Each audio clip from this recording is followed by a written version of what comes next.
নমস্কাৰ বুকাৰ সংবাদলৈ স্বাগতম জনাই আৰম্ভ কৰিছো অনুষ্ঠান কথা বতৰা।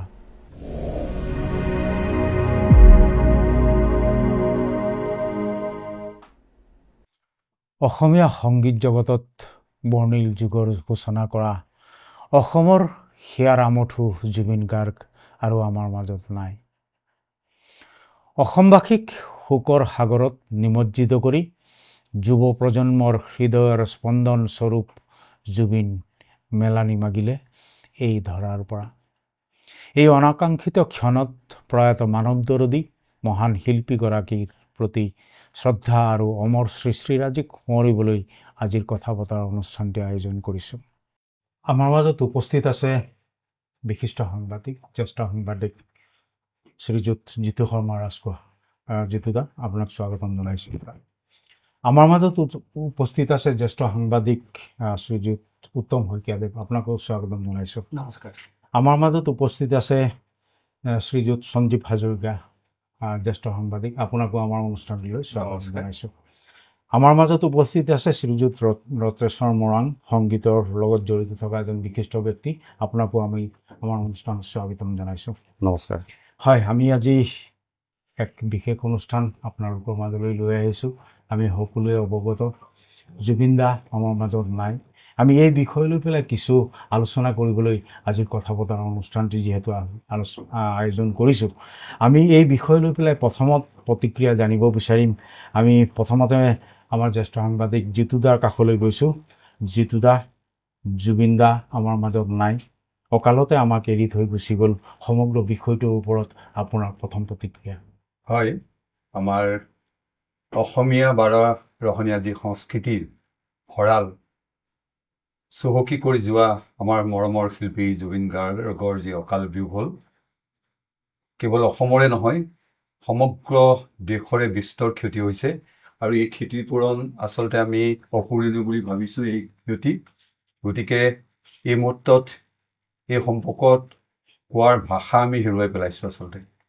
যে যিজন শিল্পীয়ে আমাৰ ৰাজ্যখনৰ যি জনগোষ্ঠীয় আমাৰ বিভিন্ন জাতি জনজাতিৰ সংমিশ্ৰণত আমি যিহেতু বৃহত্তৰ অসমীয়া জাতি গঠিত হৈছে, প্ৰতিটো জনগোষ্ঠীৰ গীত গাব পৰা, কণ্ঠদান কৰিব পৰা 38,000তকৈ অধিক গীত ৰচনা কৰা বা গোৱা, এইটো এটা অতি দুঃসাহসিক কাম। আজিলৈকে আমি জনাত এনেকুৱা কাম আচলতে কোনো শিল্পীয়ে কৰিব পৰা নাই। ভূপেন দাৰ পাছতেই আমি ভাবিম যে বৰণ্য কেইবাজনো শিল্পী আছে, তাৰ ভিতৰত কিন্তু জুবিন গাৰ্গ অন্যতম আছিল। সেইটো আজি আপোনালোকে মন কৰিছে যে 19 তাৰিখে যি আমাৰ মাজৰ পৰা আকস্মিক বিয়োগ হৈ গ'ল, তাৰ পৰৱৰ্তী পৰ্যায়ত তেখেতৰ নশ্বৰদেহ অহাৰ পিছত ৰাইজৰ যিটো সমাগম, বিশেষকৈ আমি পাইছোঁ যে লিমকা যি বুক ৰেকৰ্ড আছে তাৰ ভিতৰত 4 নম্বৰ স্থান অধিকাৰ কৰিছে বুলি ইতিমধ্যে কোৱা হৈছে। যে ভাৰতৰ ভিতৰত 1 নম্বৰ, ভাৰতৰ ভিতৰত 1 নম্বৰ। এনেকুৱা শিল্পীৰ ক্ষেত্ৰত আচলতে ইমান নশ্বৰ দেহৰ লগত ৰাইজৰ সমাগমটো আজিলৈকে দেখা পোৱা হোৱা নাই। আমি অসমত এয়া প্ৰথমবাৰৰ বাবে দেখিলোঁ। আৰু জুবিন গাৰ্গৰ প্ৰতি যিটো মৰম আছিল মানুহৰ মাজত, তেওঁৰ যিটো জনপ্ৰিয়তা আছিল, জনসাধাৰণৰ কাৰণে তেওঁ আচলতে গীত লিখিছিল, আৰু সাধাৰণ মানুহৰ লগত যিটো সম্পৰ্ক আছিল সেই সম্পৰ্কটো এতিয়া আচলতে সুন্দৰৰূপে পৰিস্ফুট হৈছে। গতিকে আজিৰ তাৰিখত আচলতে প্ৰতিক্ৰিয়া বুলি ক'বলৈ গ'লে বিশেষ প্ৰতিক্ৰিয়াটো আৰু কি ক'ম, আমি এজন অতি বৰেণ্য শিল্পীক আমি হেৰুৱালোঁ। তেখেতৰ যিখিনি সৃষ্টিৰাজি আছে সেইখিনি আমি কেনেধৰণে এতিয়া লৈ যাম, কেনেধৰণে সংৰক্ষণ কৰিম, এইটো এটা আমাৰ ডাঙৰ প্ৰশ্ন আহিছে আজিৰ মুহূৰ্তত। আৰু দ্বিতীয় কথাটো হ'ল যে কাইলৈ যিহেতু নশ্বৰ দেশৰ অন্ত্যেষ্টিক্ৰিয়া সম্পন্ন কৰা হ'ব, তাৰ পিছতে গোটেই বিষয়বস্তুটো আচলতে আমি আগবঢ়াই নিশ্চয় সকলোৱে নিব লাগিব। গতিকে আজিৰ এই মুহূৰ্তত যিহেতু বোকাখাত সংবাদলৈ আপোনালোকে মাতিছে, গতিকে আমি প্ৰথম প্ৰতিক্ৰিয়া হিচাপে এইখিনি কথাকে মই জ্ঞাত কৰিছোঁ। হয়, ঠিক আছে, ধন্যবাদ জনাইছোঁ জিতুদা। আমি আপোনাৰ কাষলৈ পুনৰ আহিম। আমি গৈছোঁ উত্তম দাৰ কাষলৈ। সমগ্ৰ বিষয়টোৰ ওপৰত আপোনাৰ প্ৰথম প্ৰতিক্ৰিয়া। জুবিন আচলতে এটা বিশাল শিল্পী সত্তা আছিলে। আমি তেওঁৰ চৰিত্ৰত বিভিন্ন সমাগম সমন্বয় দেখিবলৈ পাওঁ। জুবিনক আচলতে জীৱিত অৱস্থাত যেনেকৈ মূল্যাংকন কৰিবলগীয়া আছিল, আমি আচলতে অসমীয়াই কৰিব নোৱাৰিলোঁ। এতিয়া মৃত্যুৰ পিছত মূল্যাংকনটো আৰম্ভ হৈছে, নতুনকৈ ধাৰাকৈ আৰম্ভ হৈছে। এতিয়া জুবিনক হেৰুৱাটো আমাৰ কাৰণে গোটেই অসমৰ কাৰণে নহয়, যিটো দায়ী কৰি গৈছে যে গোটেই বিশ্বৰ কাৰণে এটা অপূৰণীয় ক্ষতি।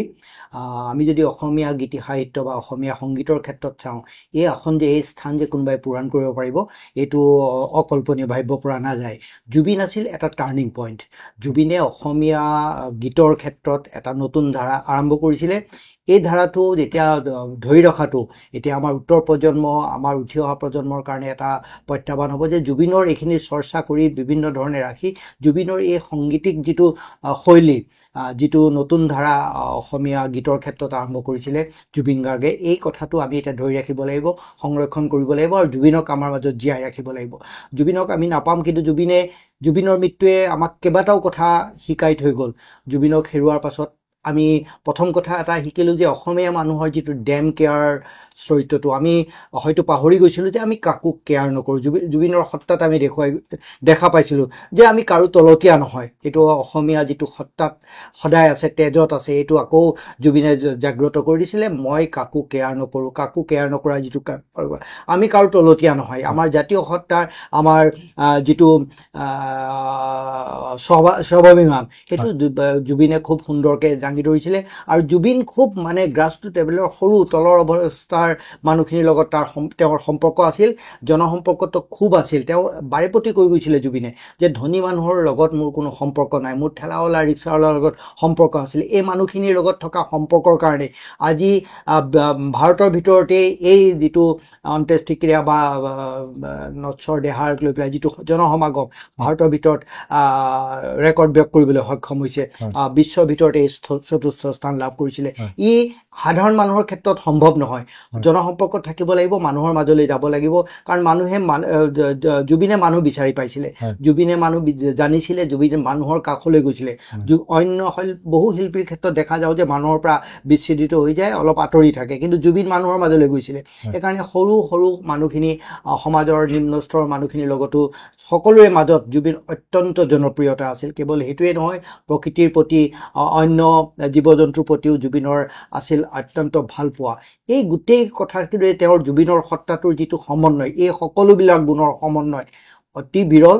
আৰু এই বিৰল সত্তাৰ, এই বিশাল সত্তাটোৰ কাৰণে আচলতে জুবিন, এই হাজাৰ হাজাৰ মানুহে জুবিনৰ কাৰণে আগবাঢ়ি গৈছে, যিটো আমি ভাবিব নোৱাৰোঁ। আৰু এনেকুৱা এটা সত্তা আমি আকৌ পুনৰবাৰ অসমে পাম নাই, চিন্তনীয় কথা। এইটো এটা অপূৰণীয় ক্ষতি বুলি আমি ভাবোঁ যে ই অসমৰ কাৰণে এটা অপূৰণীয় ক্ষতি। ঠিক আছে, ধন্যবাদ জনাইছোঁ উত্তম দা। আমি এতিয়া সঞ্জীৱ দাৰ কাষলৈ গৈছোঁ। সঞ্জীৱ দা, সমগ্ৰ বিষয়টোৰ ওপৰত আপোনাৰ প্ৰথম প্ৰতিক্ৰিয়া। ধন্যবাদ বোকাখাত সংবাদলৈ। আচলতে জুবিন দাৰ বিষয়ে মইনো কিন্তু জিতু দা উত্তম দাই কৈ গৈছে তেওঁৰ বিষয়ে। জুবিন আচলতে বহুত সৰু ল'ৰাও আছিলে, ডাঙৰো আছিলে। তেওঁ হ'ব পাৰে ডাঙৰ, তেওঁ কিছুমান চৰিত্ৰ কিবা সৰু ল'ৰা দেখি আছিলে, কেতিয়াবা খঙালো হৈ পৰিছিলে। বহুত অনুষ্ঠানত তেওঁক দেখাও পোৱা যায়, কেতিয়াবা খং কৰি নামিও আহে, কেতিয়াবা কাৰোবাক গালিও পাৰে, কিন্তু মনবিলাক বহুত কোমল। আৰু উত্তম দাই কোৱা লেখীয়া তেওঁ বহুত বন্যপ্ৰাণী প্ৰিয় আছিলে। চনটো পাৰিলেও তেওঁৰ মাজতে এটা গড় ইয়াত এডপ্ট কৰিছিলে, তেওঁ খোৱা বোৱাৰ পৰা ধৰি। এবাৰ আহি ইয়াত পহু এটা এৰিছিলে, তেনেকুৱা মানে বহুত। আৰু তেওঁ নিজৰ ঘৰখনো বহুত প্ৰাকৃতিকভাৱে সজাই পৰাই ৰাখিছিলে, চাৰিওফালে সেউজীয়া। খাৰঘলি ঘৰটোৱে হওক বা এতিয়া নতুনকৈ কাহিলীপাৰা ঘৰটো, একদম সেউজীয়া পৰিৱেশত থাকি ভাল পায় আৰু মুকলি মনৰ মানুহ। আচলতে জুবিনক আমি ইমান সোনকালে হেৰুৱাব নালাগিছিলে, কিন্তু আমি হেৰুৱাই এতিয়া গোটেই পৃথিৱীয়েই স্তব্ধ হৈ পৰিছে জুবিনক লৈ। আন নালাগে, ডুবেই ব্ৰুজ খলিফাটো তেওঁ প্ৰতিচ্ছবি মানে ডিছপ্লে হৈ আছে। তেনেকুৱা এখন দেশত, তাতো আমাৰ অসমীয়া প্ৰবাসী আছে, হ'লেও তেখেতসকলেও জুবিনক ভাল পাইছিলে। সেইকাৰণে ইমান বিখ্যাত, পৃথিৱী বিখ্যাত এটা স্মাৰকত তেওঁ ছবি অনবৰত চলি আছে। এইখিনি। হয়, ঠিক আছে, আপোনাক আমি ধন্যবাদ জনাইছোঁ। আমি পুনৰবাৰ আপোনাৰ কাষলৈ আমি যাম। আমি এতিয়া গৈছোঁ ৰত্নেশ্বৰ মৰাণ দেৱৰ কাষলৈ। জুবিন দাক আমি অকালতে হেৰুৱালোঁ। সমগ্ৰ বিষয়টোৰ ওপৰত আপোনাৰ প্ৰথম প্ৰতিক্ৰিয়া। ধন্যবাদ বোকাখাত খবৰলৈ। আজি এই কথা বতৰা অনুষ্ঠানটোলৈ আমন্ত্ৰণ জনোৱাৰ বাবে। আচলতে যদি জুবিন আজি হেৰালে, আমাৰ মাজত বাতৰি গ'ল, এই বিষয়টো ক'বলৈ গ'লে আমাৰ সংস্কৃতি প্ৰথাখনৰ লগত জড়িত থকা আমিবিলাকে ক'ব পাৰোঁ, তাৰ নোহোৱা এখন গীতাৰ যিটো অৱস্থা বা সুৰ নোহোৱা এটা গীত বা পলাশ নুফুলা এটা ফাগুন যিটো অৱস্থা হৈছে, সেইটোৱে অৱস্থা এতিয়া আমাৰ অসমৰ, বা মই ভাবোঁ সেইটোৱে মোৰ প্ৰতিক্ৰিয়া হ'ব। প্ৰথমতে পলাশবিহীন ফাগুনৰ যিটো অৱস্থা, শিমলু নুফুলাৰ ফাগুনৰ যিটো অৱস্থা, সেই অৱস্থা হৈছে য'ত আমি কোনো ৰং আজি নেপাওঁ, ৰংবিলাক হেৰাই গৈছে যেন পাইছোঁ। এনেকুৱা এটা লাগিছে জুবিনৰ যি এই নাইকিয়া হৈ যোৱা বা আমাৰ মাজৰ পৰা আঁতৰি যোৱা এই মুহূৰ্তটোত প্ৰথম প্ৰতিক্ৰিয়া মই সেই বুলি চমুকে ক'ব বিচাৰিছোঁ আমাৰ অৱস্থা। ঠিক আছে, ধন্যবাদ জনাইছোঁ। আমি 4জন অতিথি আজি আমন্ত্ৰণ জনাইছোঁ। আমি আলোচনা কৰিছোঁ আজি জুবিনদাৰ বিষয়ে। যিহেতু জুবিনদা আমাৰ মাজত নাই, তেখেতক লৈ আমি বিশেষ এটি অনুষ্ঠান আজি আয়োজন কৰিছোঁ। আমি এতিয়া পুনৰবাৰ আমি জিতুদাৰ কাষলৈ গৈছোঁ। জিতুদা, আজি কিছু বছৰৰ পৰা জুবিনদাৰ স্বাস্থ্য বহু অৱনতি হৈছে। ছিংগাপুৰলৈ যোৱাৰ সময়ত ফুটেজখিনি আমি এতিয়ালৈকে যিমানখিনি আমি ছ'চিয়েল মিডিয়াৰ জৰিয়তে আমি পাইছোঁ, সেই ফুটেজবিলাক দেখিলেই ধৰিব পাৰি যে জুবিনদাৰ স্বাস্থ্যত যথেষ্টখিনি অৱনতি হৈছে। এই স্বাস্থ্য অৱনতি থকাৰ পাছত তেওঁ দুৰ্বল দেখুৱাৰ পিছতো লগত থকা বহুকেইজনে বিষয়টো গুৰুত্ব দিয়া উচিত আছিল বুলি আপুনি ভাবে নেকি?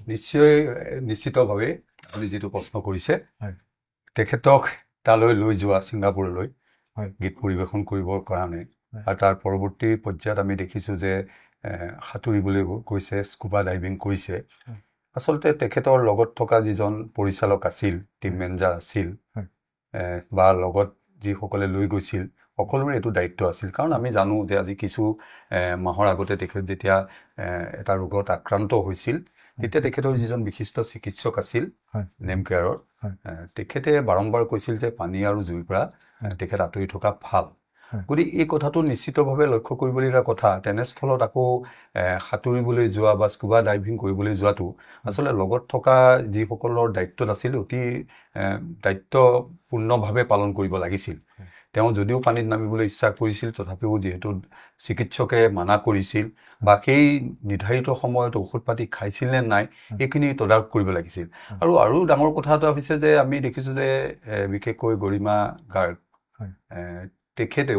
তেখেতে কি কাৰণে এইবাৰ নগ'লে নাজানো, কিন্তু ব্যক্তিগত কিছু সমস্যাও থাকিব পাৰে, নোযোৱাটোলৈ আমি কথা কোৱা নাই। কিন্তু আচলতে এনেকুৱা এজন ৰোগগ্ৰস্ত আক্ৰান্ত হৈ থকা ব্যক্তিক তেখেতো খং দিয়া হ'লে নিশ্চিতভাৱে এই ঘটনাটো নহ'ল বুলি ক'ব পাৰি। তথাপিও এতিয়া কথাটো হৈছে যে যিসকল লৈ গ'ল বা যিসকল টিম মেনেজাৰ আছিল, যিজন আছিল, তেওঁলোকৰতো মই ভাবোঁ যে যথেষ্ট দায়িত্ব তেওঁলোকে পালন কৰিব লাগিছিল।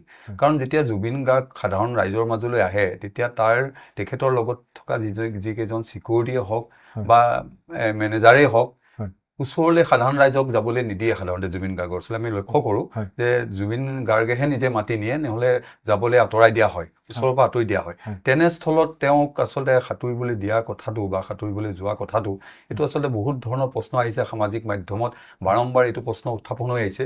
গতিকে গোটেই আজি আৰু কাইলৈ বিষয়টো যিহেতু স্পৰ্শকাতৰ, আমি ভাবোঁ যে দুদিন এই বিষয়টোৰ ওপৰত আমি বিশেষ আলোচনা নকৰি আমি কেৱল কাইলৈ তেখেতৰ নশ্বৰ দেহটো যাতে আমি ভাল ধৰণে অন্ত্যেষ্টিক্ৰিয়া কৰিব পাৰোঁ, বিশেষকৈ শান্তি শৃংখলা আমি সকলোৱে অটুট ৰখা ভাল। মই এই মুহূৰ্তত ভাবোঁ যে আমি সুন্দৰভাৱে তেখেতৰ যিটো মানে সেই কৃত্য, এইটো আমি সম্পূৰ্ণ কৰি তেখেতক যাতে স্বৰ্গলৈ আমি যাবলৈ সুবিধা কৰি দিওঁ, এই কথাটো আমি সকলোৱে লক্ষ্য ৰখা উচিত। আৰু সেইকাৰণে মই অসমবাসীৰ প্ৰতি মোৰ বিশেষ অনুৰোধ থাকিব যে কাইলৈ দিনটোলৈকে অন্ততঃ এই বিতৰ্কিত যিখিনি কথা আমি অকণমান কিছু আঁতৰি থাকোঁ।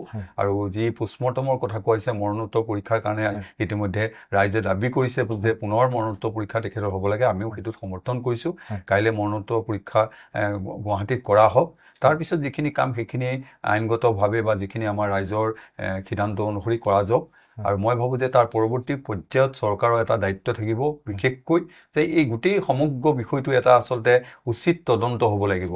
আৰু তদন্ত হোৱাই নহয়, আচলতে তদন্তবিলাকৰ দাবী কৰা হয়, অনুসন্ধানৰ দাবী কৰা হয়, পিছত সেই তদন্তৰ প্ৰতিবেদন কি আহিল, কেতিয়া প্ৰকাশ হ'ল, এই সম্পৰ্কত ৰাইজ কিন্তু জ্ঞাত নহয়। গতিকে লগে লগে আমাৰ এটা কথা থাকিব, অন্ততঃ এমাহ সময় লওক চৰকাৰে, যে অসম চৰকাৰে কোনোবা বিশেষ ন্যায়িক অৱসৰপ্ৰাপ্ত ন্যায়িক দণ্ডাধীশৰ হতুৱাই কৰাব পাৰে, CBI হতুৱাও কৰাব পাৰে, যেনেকৈ হওক উচ্চ পৰ্যায়ৰ তদন্ত হওক আৰু এই ঘটনাৰ প্ৰকৃত কাৰণ উদ্ঘাটন কিন্তু হ'বই লাগিব। ৰাইজক এই প্ৰকৃত সত্য কিন্তু আমাক ৰাইজক দিবই লাগিব, এইটো আমাৰ ফালৰ পৰা দাবী থাকিব।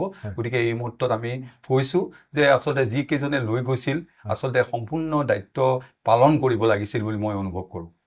ঠিক আছে, ধন্যবাদ জনাইছোঁ। আমি উত্তম দাৰ কাষলৈ গৈছোঁ। আপুনি এজন প্ৰকৃতিপ্ৰেমী হিচাপে জুবিন দা যিহেতু তেখেতৰ জীৱ জন্তুৰ ওপৰত অতি প্ৰেম আছিল, প্ৰকৃতিৰ প্ৰতি প্ৰেম আছিল, গছ ভাল পাইছিল, সমগ্ৰ বিষয়টোৰ ওপৰত আপোনাৰ দৃষ্টিভংগী জানিব বিচাৰিম। হয়, আগতে কৈ গৈছোঁ যে জুবিনৰ যিটো সত্তা, সেই সত্তাটোত আমি বহু সামঞ্জস্য দেখোঁ। এটা দুৰ্লভ আৰু এটা বিশাল সত্তা। তেওঁৰ অত্যন্ত ভাল পাইছিল প্ৰকৃতি আৰু বন্যপ্ৰাণী হওক বা জীৱ জন্তু, ঘৰৰ কুকুৰটোকো আনকি তেওঁৰ বহুত কুকুৰ আছিলে। এই কুকুৰবিলাকক প্ৰতিপালন কৰিছিলে, ৰাস্তাত যোৱা কুকুৰ মেকুৰী সকলোকে খুব আদৰ কৰিছিলে। চাৰিওফালে প্ৰকৃতিৰ মাজত থাকি, সেউজীয়াৰ মাজত থাকি জুবিনে খুব ভাল পাইছিল। আচলতে কোমল মানৰ এজন মানুহ সৃষ্টিশীলতাৰ লগত যোন জড়িত থাকে, তেওঁ ডেফিনেটলি নিশ্চিতভাৱে প্ৰকৃতিক ভাল পোৱাটো দৰকাৰ। আৰু সেইটো জুবিনৰ ক্ষেত্ৰতো দেখিছিলোঁ যে প্ৰকৃতিৰ মাজত তেওঁ বা নিৰিবিলি এটা পৰিৱেশত বা বতাহৰ শব্দত, উৰি যোৱা চৰাই পাখিৰ শব্দত ইত্যাদিৰ মাজত সংগীতৰ ছন্দ বা ইত্যাদি বিচাৰি পাইছিল। আৰু আমি জুবিনক দেখিছোঁ যে য'তেই যায় জুবিনে অলপ আছুতীয়াকৈ এই সংগ্ৰামৰ পৰা আঁচুৰে কিছু সময় থাকে। শেহতীয়াকৈ তেওঁ কাজিৰঙাৰ প্ৰতিও খুব আকৰ্ষিত হৈছিল, কাজিৰঙাৰ কাৰণে যথেষ্ট সজাগ হৈছিল। কাজিৰঙাত বানপানী হ'লে বা কিবা কিবি অনুষ্ঠান হ'লে বা কাজিৰঙাত কিবা এটা গড় হত্যা বা ইত্যাদি কথাত তাৎক্ষণিক প্ৰতিক্ৰিয়া দিছিল। আৰু বিভিন্নজনক তেওঁ সুধিছিলে যে কাজিৰঙাত এতিয়া কি হৈছে, কাজিৰঙাত পৰ্যটক আহিছে নে নাই, কাজিৰঙাত এইটো গড় হত্যা কেনেকৈ কেলৈ হ'বলৈ পালে, বানপানীৰ সময়ত আমি জীৱ জন্তুখিনিক কেনেকৈনো সুৰক্ষা দিব পাৰিম ইত্যাদি কথাবিলাকত জুবিনে খুব তন্নতন্নকৈ সূক্ষ্মভাৱে লক্ষ্য কৰিছিলে। দেখা যায় যে কাজিৰঙালৈ আহি পেলাই জুবিনে যেতিয়া 2007 চনত প্ৰথমবাৰৰ বাবে আহিছিলে, আমি অনুৰোধ জনাইছিলোঁ জুবিনক যে তেতিয়া বানপানী হৈ আছিলে, এইটো আগষ্ট মাহৰ কথা, আগষ্ট মাহৰ জুলাইৰ লাষ্টলৈ হৈছিলে। আৰু এই অনুষ্ঠানটোত যথেষ্ট বানপানীত প্লাবিত হৈছিলে কাজিৰঙা ৰাষ্ট্ৰীয় উদ্যান, যেনি তেনি ঢপলিয়াই ফুৰিছিলে পহু, গড় পোৱালি বহুত উদ্ধাৰ হৈছিলে। সেই সময়তে আমি জুবিনক অনুৰোধ জনাইছিলোঁ যে আমি এটা সজাগতা অভিযান কৰিব পাৰিম নেকি। মাত্ৰ টেলিফোনত কথা পতা গৈছিলে, জুবিন আহিছিলে আৰু লগত লৈ আহিছিলে 21জনকৈ শিল্পী। মানস ৰবীনৰ পৰা আদি কৰি দিগন্ত ভাৰতী সকলো আহিছিলে, খগেন গগৈ, আমাৰ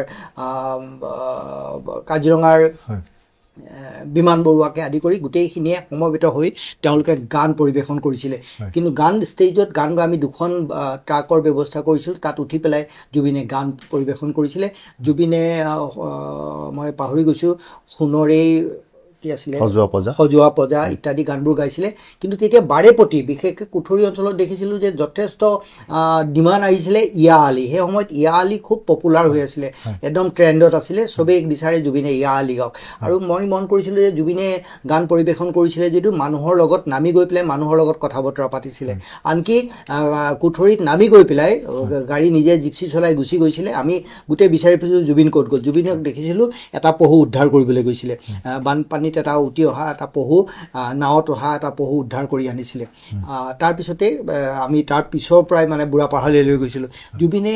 আৰু পিছত একদম শেহতীয়াকৈ 2017 চনত বানপানীৰ সময়তে আকৌ আহিছিলে। তেতিয়া আচলতে আমাৰ যিটো কেন্দ্ৰ আছে বন্যপ্ৰাণী পুনৰ সংস্থাপন আৰু সংৰক্ষণ কেন্দ্ৰ, CWRC বুলি কয়, যাক সকলোৱে এতিয়া উদ্ধাৰ মানে ৰেস্কিউ চেণ্টাৰ বুলি কয়। আচলতে ৰেস্কিউ চেণ্টাৰ শব্দটো তাত নায়েই, যে বন্যপ্ৰাণী পুনৰ সংস্থাপন আৰু সংৰক্ষণ কেন্দ্ৰ, তালৈ আহিছিলে কেইবাটাও মাতৃহাৰা গড় পোৱালি। আৰু সেইখিনি গড় পোৱালিক প্ৰতিপালন কৰোঁতে বিশেষকৈ গাখীৰৰ যোগান ধৰাৰ ক্ষেত্ৰত যথেষ্ট অৰ্থ সংকটৰ সৃষ্টি হৈছিলে।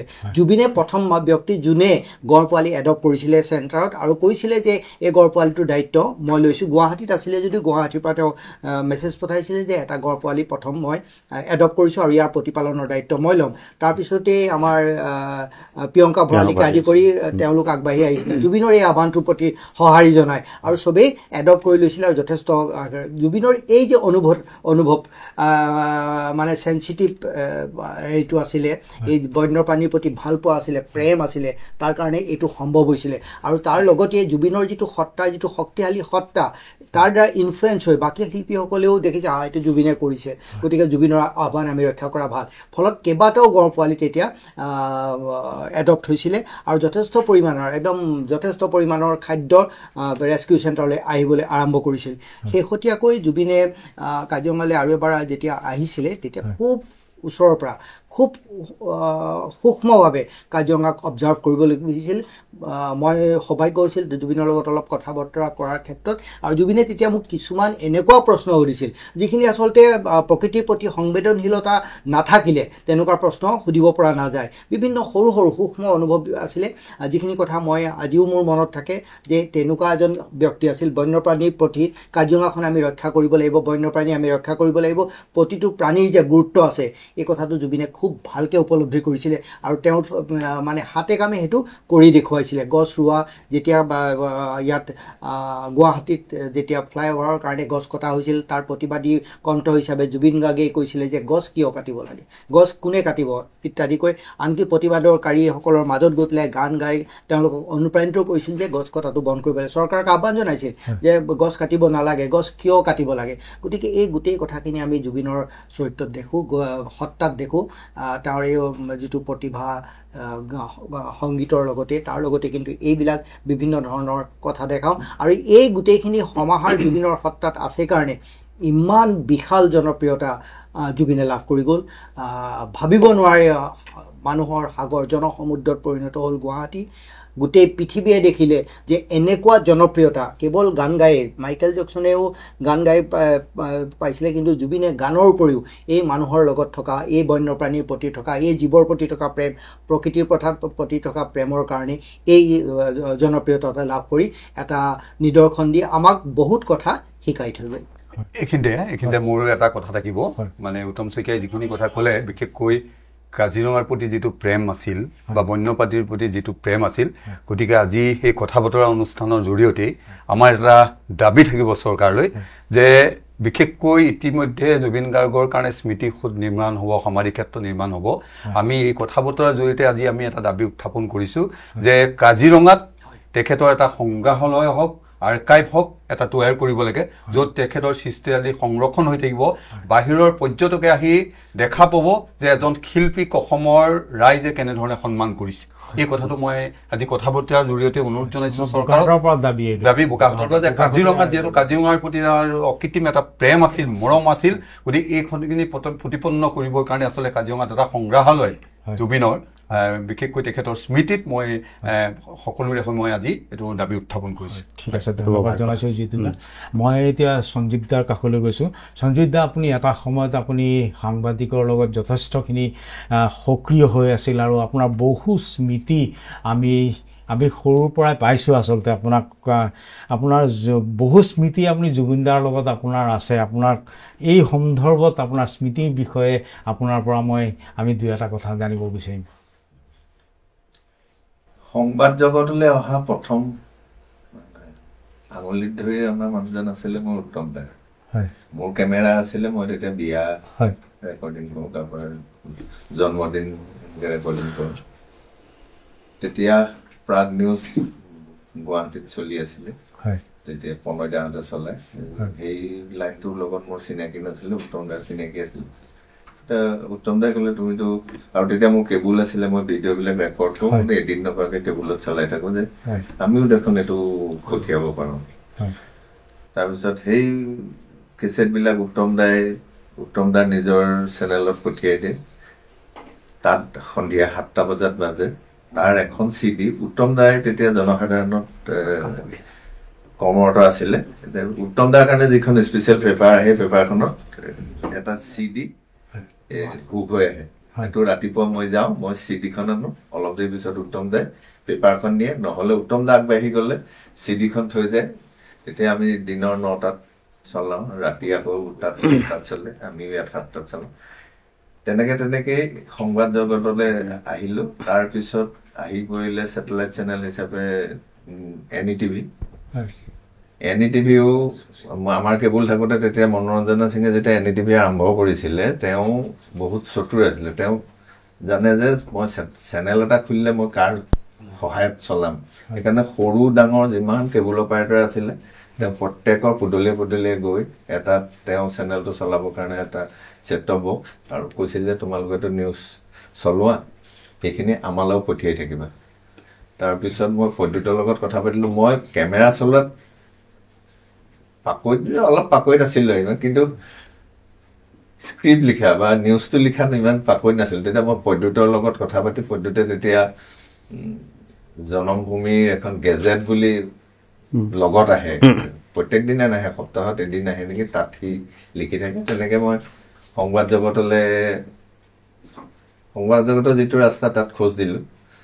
দ্বিতীয়তে জুবিনৰ লগত চিনাকিটো প্ৰথম, তেতিয়া জুবিন গাৰ্গ সি টাইটেল লোৱাই নাছিলে। সি JB কলেজত পঢ়ি থাকোঁতে উত্তম দাৰে ভাতৃ ৰূপমৰ এটা কম্পিউটাৰ ইনষ্টিটিউট আছিলে আমাৰ ডাবুহঁতৰ পিছফালে, সেইটো চলি থাকোঁতে তাতে মিউজিক স্কুল এখন ষ্টাৰ্ট কৰিছিলে।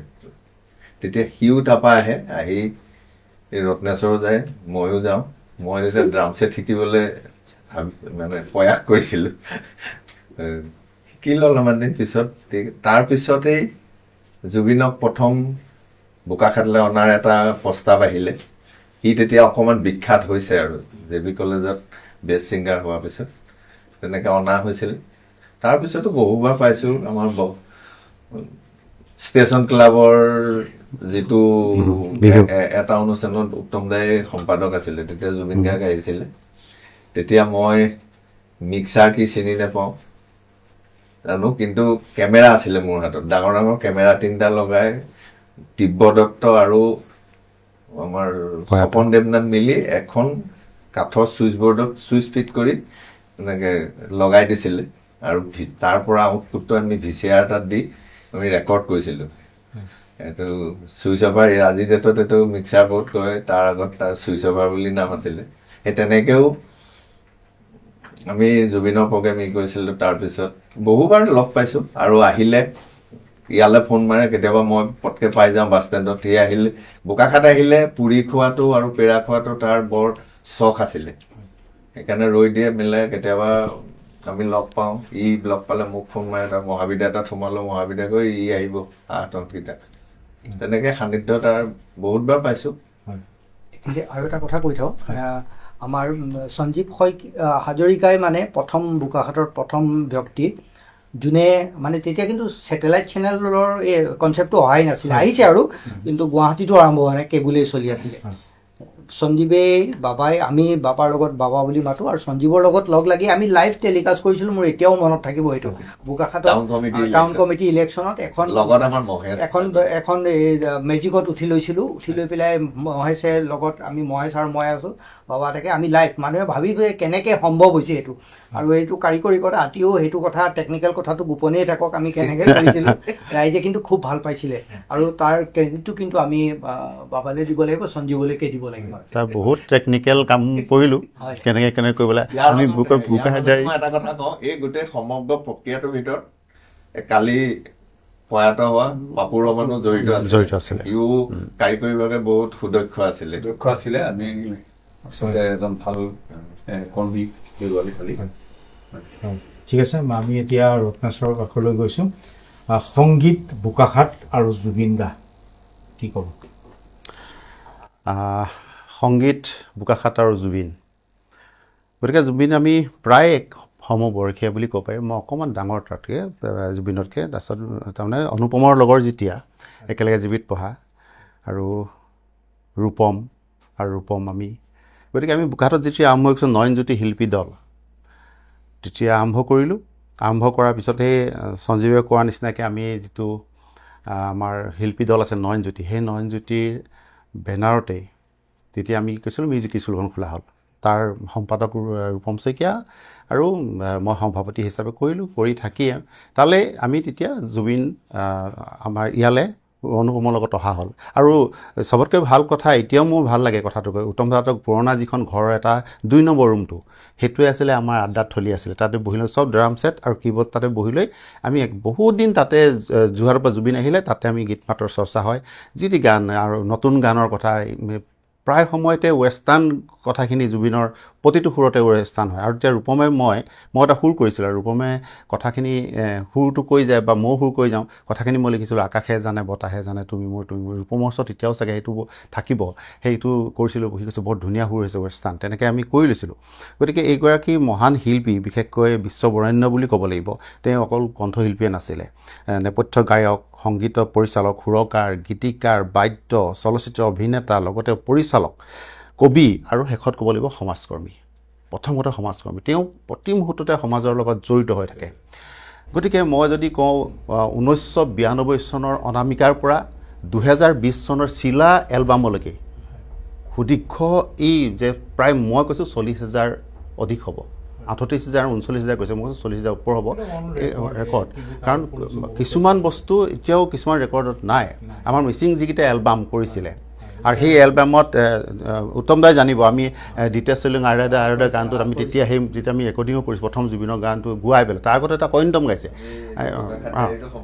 হৈছিল গতিকে বোকাখাতলৈ সেই মুহূৰ্তত জুবিন অহাৰ পিছত আমি নয়নজ্যোতি শিল্পী দলে 94ত 1994 চনত জুবিনক আনিলোঁ 92 চনত অনামিকা মায়া 94ত তেওঁক আমি আনিলোঁ হিট হ'ল না মায়া অনামিকা হিট হোৱাৰ পিছত 94ত আনিলোঁ খুব কম এমাউণ্ট মানে ক'ব নোৱাৰে এইটো ৰূপমা অনুপমে কথা পাতিছে আমি এৰেঞ্জ কৰিছোঁ 94ত আৰু তেতিয়া খুব কম পইচাত আহিলে বোকাখাতৰ আমি নাট্যমন্ত্ৰীৰ পিছফালে অনুষ্ঠান কৰিলোঁ ধুনীয়াকৈ অনুষ্ঠান হৈ গ'ল গতিকে তাৰ পিছৰ পৰা আমাৰ যি যোগাযোগ এই যোগাযোগটো সদায় প্ৰায় আছিলে আৰু বিশেষকৈ এটা এইখিনিতে মই ক'ব লাগিব প্ৰয়াত বিশ্বজিৎ বিশ্বকৰ্মা ঢুকুৰ সেই সময়ত আমাৰ খুব ভাল এজন বাদ্যযন্ত্ৰী আছিলে বোকাখাতৰ গতিকে সেইগৰাকী মই সুন্দৰ বৰা তাৰপিছত এইকেইজনে আমি মিলি যে কৰোঁ আৰু বোকাখাতৰ সেই বিশ্বজিৎ বিশ্বকৰ্মা ঢুকুৰবিলাক মানে ইমানেই ভাল পাইছিলে যেতিয়াই আহে ঢুকুৰৰ সুধিয়াকৈ ঢুকুৰ ক'ত আৰু পৱন বিশ্বকৰ্মা আছে তেতিয়া পৱন আছিলে পৱন মানে জাষ্ট আহিছে আৰু ঢুকুৰ তেতিয়া মানে প্ৰায় আহিছিলে গতিকে এই নয়নজ্যোতি শিল্পী দলটোৰ সেই বেনাৰতে আমি অনাৰ পিছতে তেতিয়া জুবিন বিখ্যাত হ'ল তাৰপিছৰ পৰাই জুবিনক ৰাখিব পৰা নাই কোনো জুবিন গুৱাহাটী 95ত মই যিমানটো জানো জুবিনে তেতিয়ালৈকে বিহুগীত গোৱা নাছিলে লোকসংগীতবিলাক তেওঁ আৰম্ভ কৰা নাছিলে তেতিয়া যিটো আমাৰ উজান প্ৰীতি সোমনাথ দাৰ যিটো কেছেট আছিলে তাতো মোৰ গান নাছিলে তেতিয়া 95ত সেইটোত জুবিনে বিহুগীত গাবলৈ গৈছে এন.কে. প্ৰডাকশ্যনৰ বিহুগীতবিলাক গাইছে বিহু যেতিয়া জুবিনে আৰম্ভ কৰিলে তাৰপিছত যেন থমকি নৰল বিহুত জুবিন নহ'লে যেন বিহুগীতেই নহয় এনেকুৱা এটা অৱস্থা হ'ল অসমত জানো বিহু কণ্ঠটো জুবিনক লাগিব হেতাৰ পৰা লগাই আৰু এটা এইখিনিতে ভাল কথা ক'ব লাগিব যে এটা জুবিনে যেতিয়া গান ৰেকৰ্ডিং কৰে তেতিয়া বোকাখাতত ৰেকৰ্ডিং ষ্টুডিঅ' নাই যোৰহাটত আছে আৰু গোলাঘাটত আমাৰ এজন বন্ধুৱে এটা ৰেকৰ্ডিং ষ্টুডিঅ' খুলিছিলে গতিকে তাৰ সেই তাতে গৈ একে ৰাতিৰ ভিতৰতে 19টামান গীত তেওঁৰ বাণীবদ্ধ কৰিছে একেটা ৰাতিৰ ভিতৰতে গাই গুচি আহিছিলে গতিকে সেইটোৱে গোলাঘাটৰ ৰেকৰ্ড আৰু তাৰ পিছৰ পৰা জুবিনৰ যি যাত্ৰা হ'ল সেই যাত্ৰা থমকি ৰোৱা নাই যিকোনো মুহূৰ্তত প্ৰগ্ৰেম হ'লে আমি গুচি যাওঁ খবৰ দিয়ে আমুকত মোৰ কলিয়াবৰ আছে আমি কলিয়াবৰলৈকে প্ৰগ্ৰেম থাকিলে আমি নগাঁও কলিয়াবৰলৈকে চাবলৈ যাওঁ ইয়াৰ পৰা গাড়ী লৈ গতিকে এই সময়ত এটা কথা ক'ব লাগিব সেই সময়ত জুবিন পাগল বুলি ক'লে আমিও আছিলোঁ তাৰ সমান্তৰালভাৱে আৰু বোকাখাতৰ দুজন জুবিন পাগল আছিলে প্ৰয়াত আমাৰ মনালিছা হোটেলৰ ল'ৰা যি আছিলে মিঠু আছিলে আৰু জুবিনৰ য'তেই থাকে সি বাইক লৈ গুচি গৈছিলে লগত আছিলে আমাৰ চন্দ্ৰমাৰ চিনেমা হলৰ যিটো আমাৰ পুত্ৰ হলৰ মালিকৰ পুত্ৰ সৰু আছিলে জিতু সেই দুজন মানে জুবিন পাগল য'তেই যায় ত'তেই তেওঁলোকে ওলাবগৈ আমিও যাওঁ আৰু তেনেকৈ আমাৰ শ্ৰদ্ধাৰ মহিকান্ত শইকীয়াদেৱ তেওঁলোকৰ লগত আমি এই নয়নজ্যোতি শিল্পী দলে বিভিন্ন স্থানত জুবিনৰ প্ৰগ্ৰেম চাওঁ আমি গ'লে সেই সময়ত মেনেজাৰ আছিলে আমাৰ পবিত্ৰ মাহী এটা পবিত্ৰৰ লগতো মোৰ খুব ভাল আছিলে গুৱাহাটীত যে আছিলোঁ মই তেতিয়া 92ৰ পৰা মই গুৱাহাটীতে আছিলোঁ তাৰপৰা 95ত আহিছোঁগৈ 94ত এইখিনি প্ৰগ্ৰেম পাতিলোঁ তেতিয়া আমি যেতিয়াই যাই উজনি নামনি পথত মোলৈ ফোনটো আহিব য'তে মোক ৰাতি 2টা বজাতো ফোন কৰিছে যে ক'ত শুলি নেকি মোক কয় মই শুলোঁ এই পাঁচ দি ওলাই আহি পেলাই আকৌ ইয়াতে চাহ তাহ খাই কৃষ্ণ হোটেলেই বুলি কৈছোঁ আৰু কৃষ্ণ হোটেলত বহি থাকে তাতে চাহ তাহ খাই আকৌ যায়গৈ গতিকে এই আহযাহটো সদায় বহুত দিন বহিয়ে থাকে উজনি নামনি পথত আমাৰ লগত বোকাখাতৰ লগত উত্তম দাহঁতৰ ঘৰখনৰ লগত প্ৰায় আৰু কেতিয়াবা অনুপমে আহিলে সোধে মোৰ পাইছন নাই তাক এনেকৈ সোধোঁ পাই থাকোঁ কেতিয়াবা গতিকে এনেধৰণৰ আমাৰ বোকাখাত আৰু জুবিনৰ এটা সম্বন্ধ একদম অতি মানে উত্তম দাৰ ঘৰখন আৰু আমাৰ এই সংগীতৰ লগত প্ৰতিজনকে চিনি পায় হিতেন বুলি ক'লে চিনি পায় সুন্দৰ বুলি ক'লে চিনি পায় আৰু ৰূপম আৰু অনুপমৰ কথাটো নকওঁ, এইটো একদম ঘৰুৱা সেইখন। কিন্তু সংগীতৰ লগত জড়িত ঢুকুৰ, সুন্দৰ, তাৰপিছত হিতেন, বিশেষকৈ হিতেন বেছ হিতেন, আৰু পিছত আমাৰ আনন্দ বিশ্বকৰ্মা, প্ৰয়াত আনন্দ বিশ্বকৰ্মা, সকলোখিনি আমাৰ গ্ৰুপটো গোটেইখিনিৰ লগত খুব ধুনীয়া এটা টাৰ্মছ আছিলে। গতিকে জুবিন আমাৰ বোকাখাতৰ বুলি ক'ব পৰা হৈছোঁ। শেষত আমাৰ মহাবিদ্যালয় ঘৰলৈ আহিলে তাত সোমাই যায়, যিকোনো মুহূৰ্ততে ফোন কৰে। আৰু এটা থাকি গ'ল আমাৰ ফুটবল খেলৰ হৈছে নহয়, আৰু এটা ডাঙৰ অনুষ্ঠান আমি কথাও পাতিছিলোঁ একেলগে মহাবিদ্যালয়ত আমি পাতি পেলাই, সেইটো কিন্তু আমাৰ থাকি গ'ল, কৰা নহ'লগৈ। ঠিক আছে, আমি দৰ্শকক পুনৰবাৰ ক'ব বিচাৰিছোঁ, আচলতে আজি আমি অনুষ্ঠানটি জুবিনদাৰ সৃষ্টিৰাজিক লৈ পেলাই আমি কিছু সোঁৱৰণি আমি আজিৰ অনুষ্ঠানত আমি আলোচনা কৰিবৰ বাবে আমি অতিথিসকলক আমন্ত্ৰণ জনাইছোঁ। আমি আজিৰ অনুষ্ঠানত যিহেতু কাইলৈ অন্ত্যেষ্টিক্ৰিয়া আছে, আৰু জিতুদাই কোৱা মতে আমি বিশেষ কোনো বিতৰ্কমূলক আমি কোনো অনুষ্ঠান বা আলোচনা আমি কৰিব বিচৰা নাই। আমি পৰৱৰ্তী পৰ্যায়ত আমি বিতৰ্ক বুলি নহয়, আমি এই বিষয় লৈ পেলাই আমি অধিকভাৱে আৰু বিতংভাৱে আমি আলোচনা কৰিম পৰৱৰ্তী। তথাপিও আজিৰ অনুষ্ঠানত আমি পুনৰবাৰ মই জিতুদাৰ কাষলৈ গৈছোঁ। এটা কথা আমি আজিৰ অনুষ্ঠানত আমি পাতিবই লাগিব, জুবিনদাৰ মৃত্যুৰ সঠিক কাৰণৰ জগৰীয়া কোন, CBI তদন্ত ইত্যাদি ইত্যাদি বহুখিনি কথা আছে। এই CBI তদন্তৰ বিষয়টোক ৰাইজে নিশ্চিন্তকৈ কিবা পাব বুলি আপুনি আশা কৰিব পাৰেনে, নে দিন, সপ্তাহ, মাহ, বছৰ বাগৰিব, তদন্তই হৈ থাকিব? প্ৰশ্নটো অতিকৈ বাস্তৱসংগত, কাৰণ এই কাৰণেই যে মই আগতে কৈছোঁ যে অনুসন্ধান হয়, তদন্তৰ দাবী কৰা হয়, তদন্ত হয়, তদন্তৰ প্ৰতিবেদন 10-20 বছৰলৈ কেতিয়াবা প্ৰকাশ নহয়, আৰু তদন্ত কি হ'ল কোনেও গম নাপায়। গতিকে এই যিটো মৃত্যুৰ কাৰণ বা যিটো আমাৰ অকাল বিয়োগ হ'ল জুবিন গাৰ্গৰ, আমাৰ মৰমৰ শিল্পীজনৰ, এইটো এটা উচ্চ পৰ্যায়ৰ তদন্ত হোৱাটো সকলোৱে কামনা কৰিছে, আৰু সামাজিক মাধ্যমতো এইটো বিতংভাৱে প্ৰকাশ হৈ আছে। গতিকে আমাৰ দাবী থাকিব যে এমাহ সময় অসমৰ ৰাইজৰ পৰা লগ, খুব বেছি এমাহ সময়, আৰু এমাহৰ ভিতৰত তদন্ত সম্পূৰ্ণ হওক, তদন্তৰ প্ৰতিবেদন যিয়েই নকৰক তদন্তৰ প্ৰতিবেদন ৰাইজৰ জ্ঞাতাৰ্থে প্ৰচাৰ কৰিব লাগে। তেতিয়াহে মই ভাবোঁ যে এই দাবীটোৰ যুক্তিযুক্ততাটো থাকিব। নহ'লে তদন্ত হ'ব, আজি প্ৰতিবেদন ওলাব 5 বছৰৰ পিছত, গতিকে ইয়াৰ ফল নিশ্চয় কোনো নাপাব। আৰু ডাঙৰ কথাটো হৈছে আপোনালোকে মন কৰিব যে এটা কেতিয়াবা আমাৰ সন্দেহো হয়, বহু শিল্পী খুব কম বয়সতে আমাৰ মাজৰ পৰা আঁতৰি গৈছে। মন কৰিব, যেনেকৈ জয়ন্ত হাজৰিকাৰ নিচিনা শিল্পী আমাৰ মাজৰ পৰা মাত্ৰ 34 বছৰৰ বয়সতে তেওঁ আমাৰ মাজৰ পৰা আঁতৰি গ'ল। এনেকুৱা বহুত শিল্পী আছে আজি আমাৰ ৰাজীৱ শদিয়া আমাৰ মাজৰ পৰা আঁতৰি গ'ল। বহু ধৰণৰ শিল্পী আপোনালোকে মন কৰিব হেৰুৱাইছোঁ। এই যিটো শিল্পী সত্তা, এইটো কিহৰ কাৰণে আমাৰ ইমান কম বয়সতে আমাৰ মাজৰ পৰা আঁতৰি যাবলগীয়া হৈছে, এইটো আচলতে আমি সকলোৱে সমাজে চিন্তা কৰাৰ প্ৰয়োজন হৈছে। জুবিন গাৰ্গৰ স্বাস্থ্যৰ অৱনতি হৈছিল, আমি চাওক, জুবিন গাৰ্গৰ স্বাস্থ্যৰ অৱনতি হৈছিল, আৰু যথেষ্ট কেইবাবাৰো তেওঁ আচলতে চিকিৎসালয়ত চিকিৎসাধীন হৈছে। বহুত চিকিৎসা কৰাৰ পিছত চিকিৎসকসকলে লোৱা উপযুক্ত চিকিৎসাৰ কাৰণে আমাৰ মাজত তেওঁ পুনৰ আকৌ সুন্দৰভাৱে ঘূৰি আহিছে। গতিকে তাৰ পিছত কিন্তু আমাৰ সমাজৰো আমাৰ কিছু দায়িত্ব আছিল যে এই শিল্পীসকলৰ যিটো স্বাস্থ্য সম্পৰ্কীয় চিন্তা চৰ্চা, এইবিলাকৰ ক্ষেত্ৰত কিন্তু আমি সমাজখনো সজাগ থাকিব লাগিছিল, বা তেওঁৰ যি দায়িত্বত থাকে সেইসকল সজাগ হ'ব লাগিছিল। আৰু আপোনালোকে মন কৰিব যে শিল্পীসকলে গান গালে, কিবা হ'ল, আমাৰ মাজৰ পৰা আঁতৰি গ'ল, তেওঁলোকৰ কোনো ধৰণৰ আচলতে স্বাস্থ্যৰ যিটো বিশেষকৈ স্বাস্থ্য পৰীক্ষাৰ যিটো ব্যৱস্থা, যে এজন এনেকুৱা ধৰণৰ আমাৰ যিহেতু বৰেণ্য শিল্পী বুলি কোৱা হৈছে, গতিকে এজন শিল্পী গীত পৰিৱেশন কৰিবৰ কাৰণে স্বাস্থ্যই অনুমতি দিছে নাই, এই কথাটো কিন্তু আমাৰ সমাজে লক্ষ্য কৰিব লাগিব, বা চৰকাৰে লক্ষ্য কৰিব লাগিব। প্ৰয়োজন হ'লে অনুষ্ঠান পৰিৱেশলৈ নিমন্ত্ৰণ কৰিলে তেওঁৰ নিয়মিত স্বাস্থ্য সেৱাৰ যিটো ব্যৱস্থা চৰকাৰী ফালৰ পৰাই হওক, বা প্ৰজাগৰৰ ফালৰ পৰাই হওক, বা পৰিয়ালৰ ফালৰ পৰাই হওক, এইটো আচলতে হ'ব লাগে। গতিকে এই অনুৰোধটো মোৰ মানে আছে যে অন্ততঃ শিল্পীসকলৰ আমি ভৱিষ্যতটোৰ কথা সকলোৱে চিন্তা কৰিব লাগে।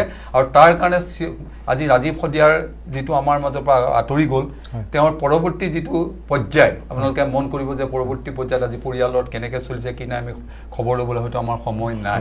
গতিকে এই যিটো স্বাস্থ্য বীমা, শিল্পীসকলৰ স্বাস্থ্য বীমাৰ ওপৰত গুৰুত্ব দিব লাগে, আৰু এই দায়িত্বটো মই ভাবোঁ যে চৰকাৰৰ সাংস্কৃতিক বিভাগে দায়িত্ব ল'ব লাগে, যে শিল্পীসকলৰ যিটো স্বাস্থ্য বীমা, যিসকল শিল্পী হয়, গীতিকাৰে হওক, বা আমাৰ যিসকল সুৰকাৰে হওক, বা আমাৰ নাটকৰ শিল্পীসকলৰ পিছৰ সময়ছোৱা বহু সমস্যাৰে জৰ্জৰিত হয়, আৰু কাৰণে এই দায়িত্বটো মই অনুৰোধ জনাইছোঁ চৰকাৰ সাংস্কৃতিক বিভাগে অন্ত এই শিল্পীসকলৰ কাৰণে স্বাস্থ্য বীমাৰ যিটো ব্যৱস্থা সেইটো আচলতে গুৰুত্ব দিয়া উচিত হয় ঠিক আছে ধন্যবাদ জনাইছোঁ জিতুদা আমি উত্তম দাৰ কাষলৈ গৈছোঁ আপুনি যথেষ্ট আপুনি নিউজৰ ক্ষেত্ৰত আপুনি যথেষ্টখিনি আপডেট থাকে আপুনি এইটো মই জানো জুবিন দাৰ পানীত সাঁতোৰা ভিডিঅ'টো যথেষ্টখিনি ভাইৰেল হৈছে সকলোৱে চাইছে আৰু শেহতীয়াকৈ শেখৰ গোস্বামীৰ যিটো ষ্টেটমেণ্ট আমাৰ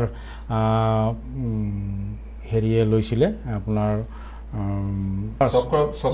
পৰাশৰ দাই যিটো ষ্টেটমেণ্ট ল'লে শেহতীয়া যিটো ষ্টেটমেণ্ট সেই দুটাক একত্ৰিত কৰিলে বা সেই দুটা ফুটেজ একেলগে চোৱাৰ পিছত মৃত্যুৰ কাৰণটো কিছু আমি বুজিব পাৰোঁ নেকি আপোনাৰ দৃষ্টিভংগী আপোনাৰ ব্যক্তিগত দৃষ্টিভংগীটো জানিব বিচাৰোঁ মানে হয় ভিজুৱেলকেইটা দেখা যায় কিন্তু বিভিন্ন ধৰণৰ ভিজুৱেল আচলতে ছ'চিয়েল মিডিয়াত আহি আছে প্ৰতিদিনে নতুন নতুন ভিজুৱেল আহি আছে স্কুৱাৰ ড্ৰাইভাৰৰ ভিজুৱেল আমি পাইছিলোঁ যে পানীৰ তলৰ পৰা ওপৰলৈ ওলাই আহিছে তাৰপিছতে আহিলে যে পানীটো কমি গৈছে ইত্যাদি ইত্যাদি গতিকে এই মুহূৰ্তত ছবিখন একদম স্পষ্ট হোৱা নাই আৰু বহুত তথ্য আৰু বহুত ষ্টেটমেণ্ট পোহৰলৈ আহিবলৈ আৰু কেইবাজনেও এতিয়ালৈকে মুখ খোলা নাই তেওঁলোকৰ ষ্টেটমেণ্ট তেওঁলোকৰ কথা বতৰাখিনি যেতিয়া পোহৰলৈ আহিব তেতিয়া আমি আৰু স্পষ্ট হ'ব ছবিখন কিন্তু ছিংগাপুৰত যে জুবিনৰ পৰা ক্ষেত্ৰত অৱহেলা কৰা হ'ল জিতু দাই যিখিনি কথা কৈছে জুবিনক যিটো কেয়াৰ ল'ব লাগিছিল আচলতে এজন ছ'চিয়েল মিডিয়াটো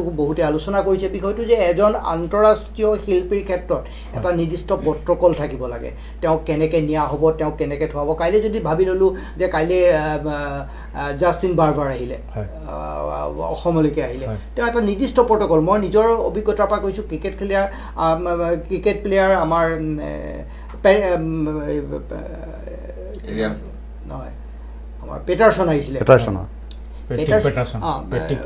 পেটাৰছন যেতিয়া আহিছিলে ডকুমেণ্টাৰী এখন কৰিবলৈ তেওঁ মানে তেওঁৰ এজন ক্ৰিকেট প্লেয়াৰ আন্তঃৰাষ্ট্ৰীয় ক্ৰিকেট প্লেয়াৰ জুবিন গাৰ্গো আন্তঃৰাষ্ট্ৰীয় ক্ষেত্ৰত প্ৰতিষ্ঠািত এজন শিল্পী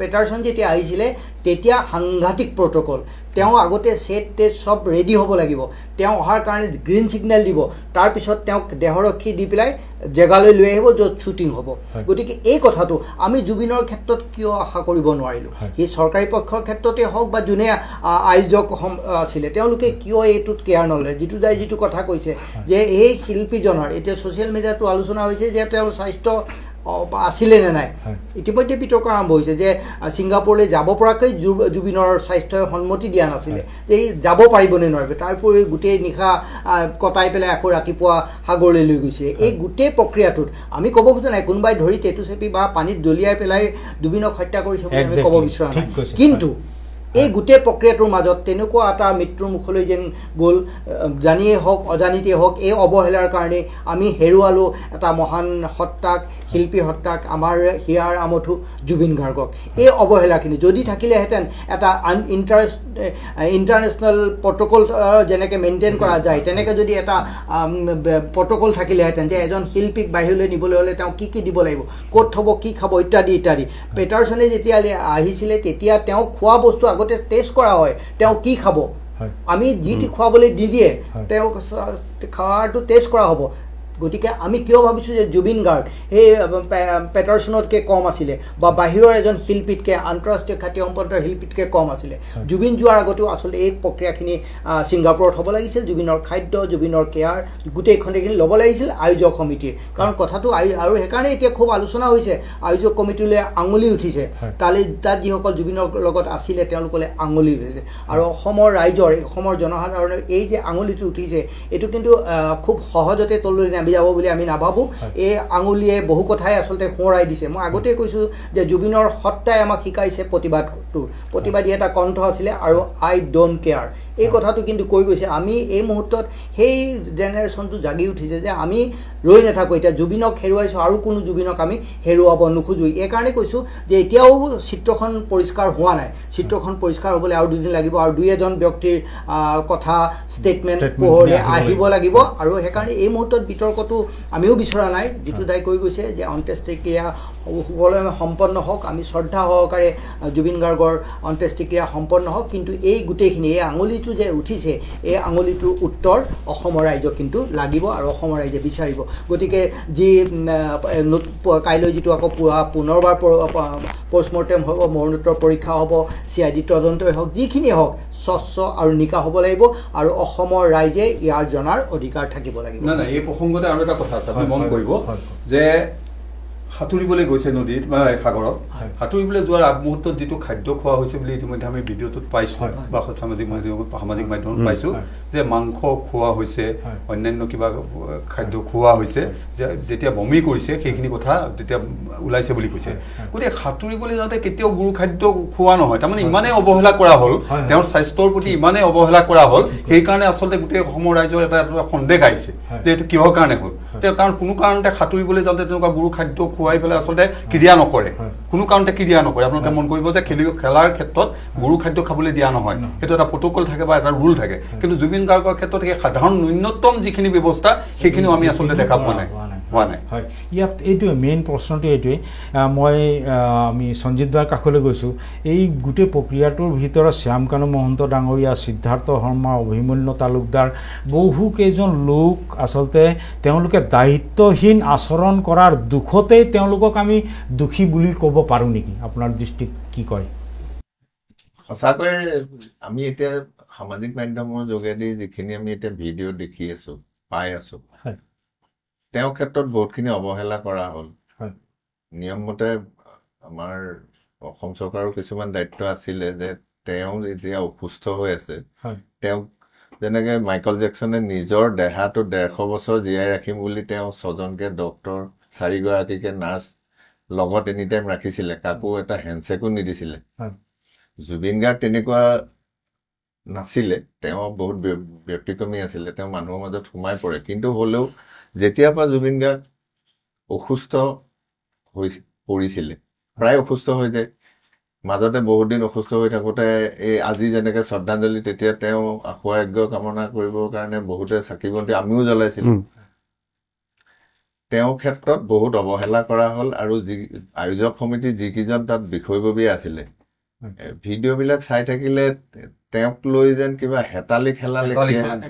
তেনেকুৱা লেখীয়া যেন অনুভৱ হয় ঠিক আছে আমি অনুষ্ঠানটি একেবাৰে অন্তিম পৰ্যায়ত আহি পাইছোঁ আমি ৰত্নেশ্বৰ মৰাং কাষলৈ গৈছোঁ জুবিন দা নাই সংগীত জগতত কেনেদৰে প্ৰভাৱ পৰিব আপোনাৰ পৰা আমি জানিব বিচাৰিম আগতে কৈছিলোঁ যে পলাশ শিমলু নুফুলা এখন ফাগুনৰ অৱস্থা যিটো হয় সেই উকা পৰিৱেশ হ'ব আৰু এইখিনিতে এটা কথা ক'ব বিচাৰিছোঁ যে এই কথাটো কেনেকুৱা পৰিৱেশটো মই ক'ম তাৰ আগতে জুবিন গাৰ্গৰ ধৰি লওক হিয়া দিয়া নিয়া পৰা যি সংগীত পৰিচালক হিচাপে ৰৈ ৰৈ বিনালৈকে এতিয়া প্ৰায় 40খন অসমীয়াৰ বোলছবি সংগীত পৰিচালক আৰু এনেকুৱা এজন আমি দেখা নাই ইমান কম বয়সতে আমাৰ বয়সত আমি যিটো বয়সত আছে সেই বয়সটোৰ পৰা যদি 40খন বুলি ধৰি লওঁ আৰু মাত্ৰ 15 বছৰ ধৰক 13 বছৰ 53 এইফালে 40 গুচি গ'ল আৰু 13 বছৰ সেই 13 বছৰটো গুচি গ'ল তেওঁৰ ল'ৰালি কালেই গুচি গ'ল মানে কৈশোৰ পাইছেগৈ তাৰপিছত গোটেই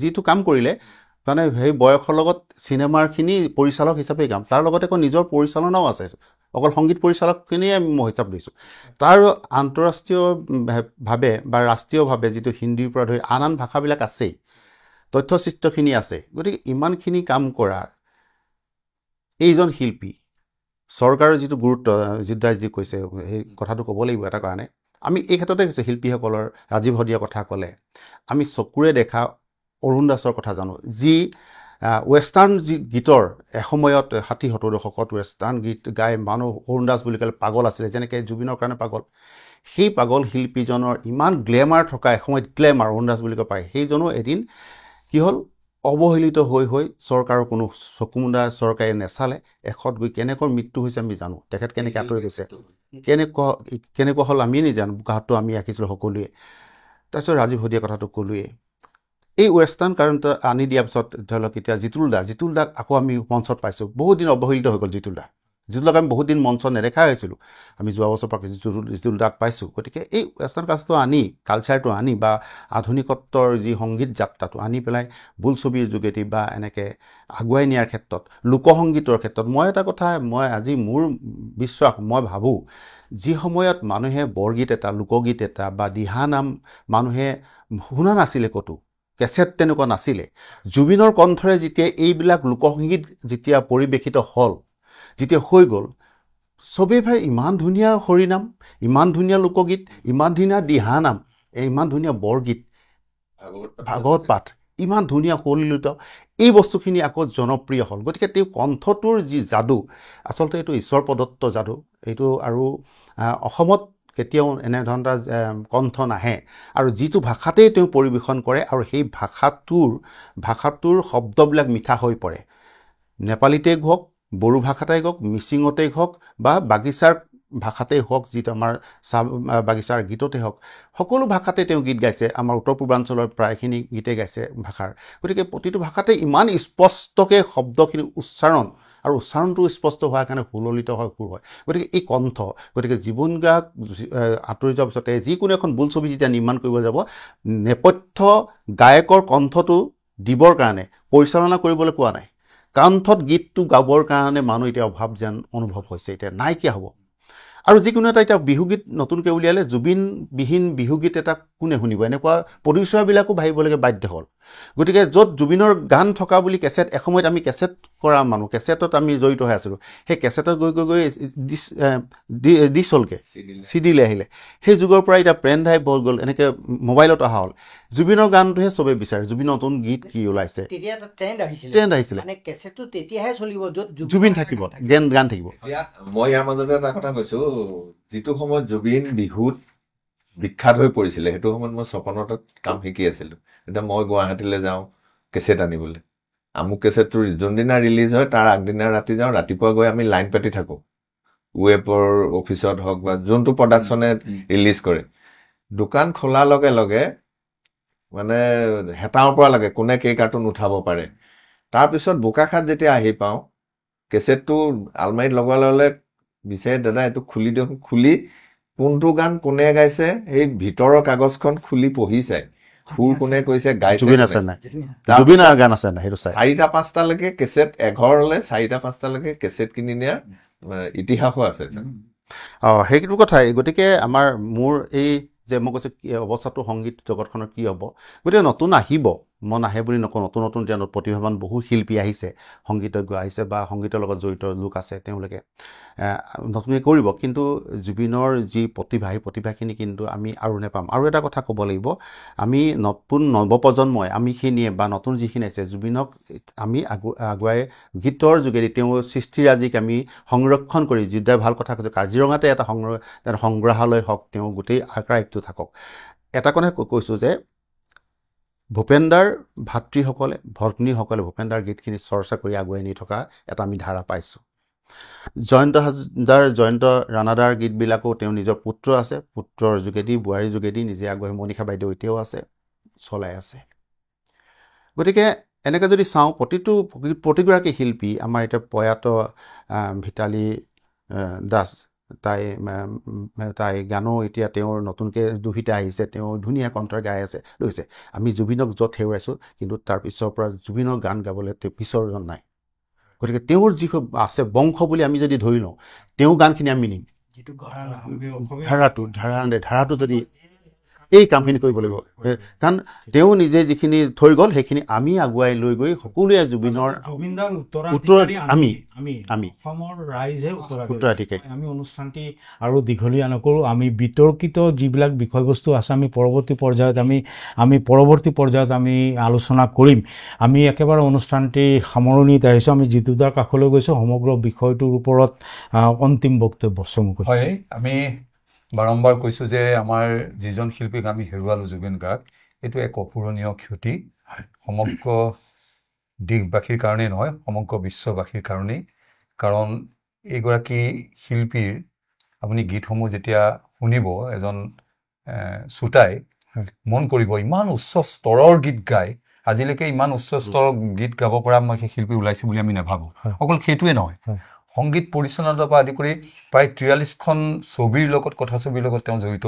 ক'ৰবাত সংগীত পৰিচালনা কৰিছে ক'ৰবাত গীত গাইছে ক'ৰবাত নিজে অভিনয় কৰিছে আৰু ইমান এজন সাধাৰণ শিল্পী সাধাৰণ জনসাধাৰণৰ লগত এটা সম্পৰ্ক থকা আৰু গোটেই গানবিলাক আপোনালোকে মন কৰিবচোন মাটিৰ লগত সম্পৰ্ক থকা প্ৰকৃতিৰ লগত সম্পৰ্ক থকা গছ গছনিৰ লগত সম্পৰ্ক থকা পাহাৰৰ লগত সম্পৰ্ক থকা জান জুৰি একো বাকী নাই সকলোৰ লগত সম্পৰ্ক থকা আৰু প্ৰকৃতি প্ৰেমী হিচাপেও তেওঁ ইতিমধ্যে প্ৰতিষ্ঠিত কৰি গৈছে গতিকে এনে এজন শিল্পীৰ বিয়োগত আমি আচলতে অকল শোকস্তব্ধ বুলি কৈলেও নহ'ব যিটো আৰু এটা কথা এইখিনিতে আমি জুবিন গাৰ্গ ডাঙৰীয়া যিখিনি গীত আমি শুনো কথাবিলাক যদি চাওঁ আপুনি সুৰটো অঁতাই দিয়ক পঢ়ক এইটো একদম শ্ৰেষ্ঠ অসমীয়া কবিতা একোটা শ্ৰেষ্ঠ কবিতা আৰু মন কৰিব যে আমাৰ কবি হীৰেণ ভট্টদেৱৰ তেখেতৰ কিছু কবিতা গীত আকাৰে প্ৰতিষ্ঠা কৰা ব্যক্তি হৈছে জুবিন গাৰ্গ গতিকে ইমান সুন্দৰ সুন্দৰ কবিতা ইমান মানে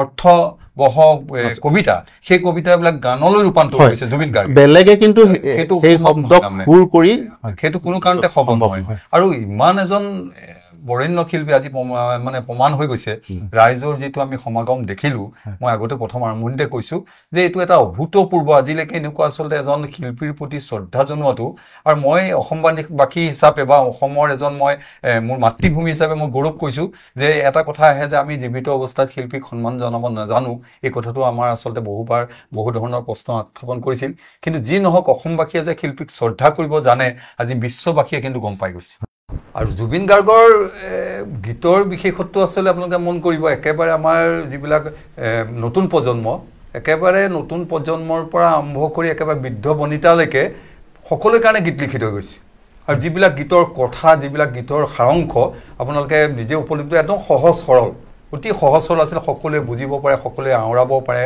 গীতটোৰ যিটো ভাষা বা ভাৱাৰ্থ গতিকে এনেকুৱা এজন ব্যক্তি আমাৰ মাজৰ পৰা আচলতে আঁতৰি যোৱাটো আমি কোনো পধ্যে নিজে মানি ল'ব পৰা নাই আৰু সেইকাৰণে মই আৰম্ভণিতে কৈছোঁ যে ভাষা নাই বুজাব পৰা নাই যে আমি বুজাব পৰা নাই যে আজি আমি কাক হেৰুৱালোঁ আৰু ভূপেন দা বিয়োগ হৈছিল ভূপেন দাৰ যিখিনি সৃষ্টিশীল কৰ্ম সেইখিনিতো আমি কেতিয়াও মানে ক'ব নোৱাৰোঁ যে তেখেত আমাৰ মাজত কেনেধৰণে সাজ বহাই থৈ গ'ল কিন্তু তেখেতৰ যথেষ্ট বয়স হৈছিল যে নহওক কিন্তু জুবিন গাৰ্গ মাত্ৰ 52 বছৰ বয়সতে যে আমাৰ মাজৰ পৰা আঁতৰি গ'ল সেইকাৰণে মই কৈছোঁ যে আমাৰ শিল্পীসকলৰ যিটো মানে বয়স সেই বয়সটো খুব কম হোৱা আমি দেখা পাইছোঁ গতিকে এই সম্পৰ্কত কিন্তু আমি সমাজেও কিছু সচেতনতা মানে উপলব্ধি কৰা ভাল গতিকে মই মানে বিশেষকৈ এইখিনি কথাকে মোৰ ফালৰ পৰা উপস্থাপন কৰিছোঁ হয় ঠিক আছে ধন্যবাদ জনাইছোঁ আমি উত্তম দাৰ কাষলৈ গৈছোঁ অন্তিম বক্তব্য হয় এটা কথাই ক'ব লাগিব মোৰ কোনো জাতি নাই মোৰ কোনো ধৰ্ম নাই মোৰ কোনো ভগৱান নাই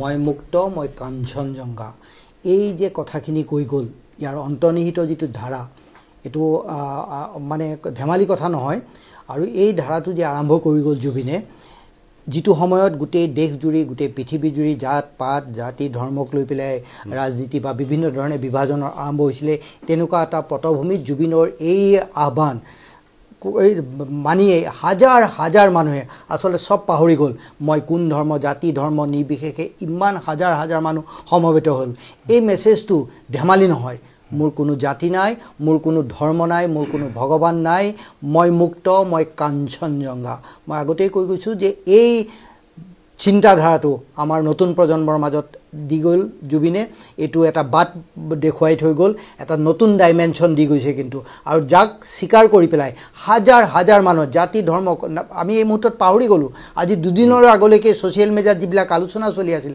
এইবোৰ আমি পাহৰি গ'লোঁ আমি জাতি ধৰ্ম চব পাহৰি গ'লোঁ আমি এই মুহূৰ্তত জুবিনৰ চাবৰ কাৰণে চাওক আপোনালোকে হাজাৰ হাজাৰ মানুহ ধেমালি নহয় এই যে ৰেকৰ্ড ব্ৰেকিং মানুহৰ সমাগম হৈছে গলিয়ে গলিয়ে এইটো ধেমালি নহয় তাত পাহৰি গ'ল সেই মুহূৰ্তত কোন জুবিন গাৰ্গ কোন কি কথা নহয় মানে কোন জাতিৰ ধৰ্ম মানুহ কথা নহয় এই সাহসটো আমাৰ মাজত অসমীয়া জাতিৰ স্বাভিমানটোক হিট কৰি গ'ল জগাই থৈ গ'ল জুবিন গাৰ্গে আৰু এই ধাৰাটো আমি ৰাখিব লাগিব